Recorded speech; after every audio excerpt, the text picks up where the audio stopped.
میرے نبی نے فرمایا انسان کے دل میں دو طرح کے خیال آتے ہیں، ایک خیال تو شیطان کی طرف سے ہوتا ہے اور ایک خیال فرشتے کی طرف سے ہوتا ہے۔ شیطان کی طرف سے جو آنے والا خیال ہوتا ہے وہ برائی کی طرف لے جاتا ہے اور حق کو جھٹلانے پر ابھارتا ہے، لیکن جب فرشتے کی طرف سے آنے والا خیال ہوتا ہے وہ نیکی اور حق کی تصدیق پر ابھارتا ہے۔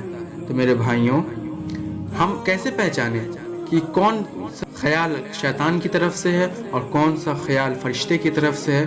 اس کے لیے ہمیں اپنے دین کو سمجھنا پڑے گا، ہمیں اسلام کو پوری طریقے سے سمجھنا پڑے گا، ہمیں علم حاصل کرنا پڑے گا۔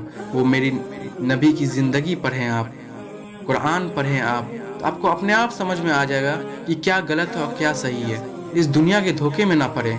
اس دنیا کا دھوکہ اتنا بڑا دھوکہ ہے کہ وہ اصلی دنیا کو، جو آخرت ہے ہمارے لیے، اسے بھلا دیتی ہے۔ تو ہمیشہ آخرت کو یاد کریں، موت کو یاد کریں۔ ایک دن ہمیں قبر میں جانا ہے اور ایک دن ہمیں اللہ کے سامنے کھڑے ہو کے ہر چیز کا حساب دینا جو ہم لوگ اپنے زندگی میں کیے ہیں۔